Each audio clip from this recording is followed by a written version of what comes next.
वालेकुम students, welcome back. Chapter 1 की हम बात कर रहे थे कंप्यूटर सिस्टम स्ट्रक्चर्स। उसमें आज का जो टॉपिक है वो 1.3 है स्टोरेज स्ट्रक्चर एंड उसकी हायरार्की। छोटा सा ये टॉपिक है तो इस पर हम गौर करेंगे। The CPU can load instruction only from memory. CPU जो है सिर्फ मेमोरी से इंस्ट्रक्शन को लोड कर सकता है। So any program to run must be stored there. तो जो भी प्रोग्राम रन करना है हमने वो मेमोरी के अंदर स्टोर होना चाहिए। अगर वो मेमोरी के अंदर नहीं है तो सीपीयू उसको कॉल नहीं कर सकता।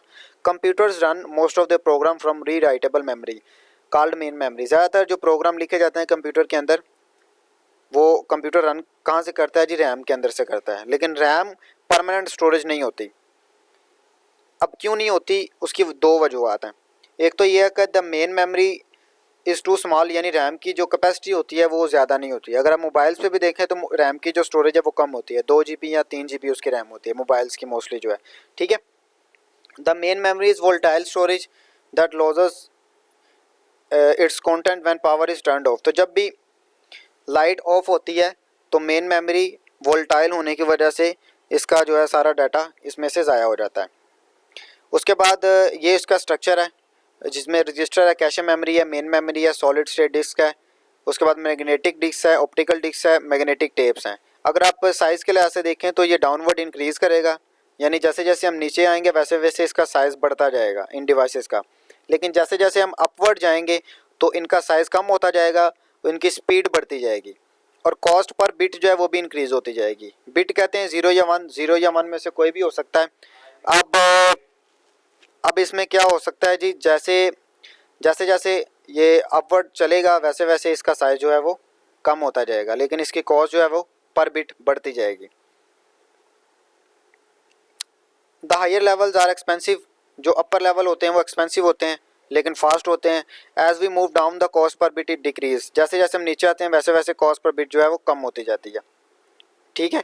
टॉप 4 लेवल्स में कंस्ट्रक्टेड यूजिंग सेमीकंडक्टर। सेमीकंडक्टर एक ऐसा मटेरियल है जो कि कंडक्टर इंसुलेटर दोनों की प्रॉपर्टीज रखता है। जैसे जैसे हम ऊपर जाते हैं टॉप 4 लेवल जो है सेमीकंडक्टर बेस्ड होते हैं। ठीक है जी। Data must be written in non volatile to avoid generator backups and battery users. Data अगर नॉन वोल्टाइल होगा तो हमें अगर लाइट चली भी जाएगी तो डाटा लॉस होने के खदशात नहीं होंगे। ठीक है जी। तो ना जनरेटर बैकअप और बैटरी बैकअप की ज़रूरत होगी। The storage system above the solid state disk are non volatile. ठीक है जी। सॉलिड स्टेट डिस्क से अपर जितने भी होते हैं वो नॉन वोल्टाइल होते हैं और उससे जितने नीचे होते हैं अपर जितने होते हैं वो वोल्टाइल होते हैं और उससे नीचे जितने भी होते हैं वो नॉन वोल्टाइल होते हैं, इंक्लूडिंग सॉलिड स्टेट डिस्क। तो ये डिस्क जो है ये भी हमारे पास नॉन वोल्टाइल ही है। ठीक है। तो इसका मतलब ये है कि अगर लाइट चली भी जाए तो इन 4 के हमें खदशात नहीं है, लेकिन अपर जो है 3 इनके हैं।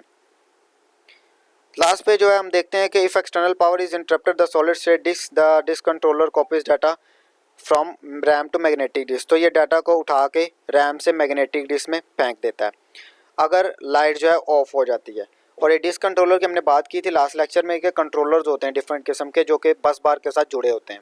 तो डिस्क कंट्रोलर क्या करता है जी? इन सारी मेमोरी स्ट्रक्चर को कंट्रोल करता है और इधर भी डिस्क कंट्रोलर सॉलिड से डिस्क के पास जाएगा और रैम से डाटा उठा के मैग्नेटिक डिस्क में फेंक देगा। Cache can be install to improve the performance. Cache memory अगर आप देखें तो सेकंड लेयर पे है रजिस्टर के बाद जो है। ठीक है। तो ये परफॉर्मेंस को इंक्रीज़ करने के लिए होती है। सो नेक्स्ट लेक्चर में इंशाल्लाह मुलाकात होगी। तब तक के लिए जो है वो अल्लाह हाफिज़।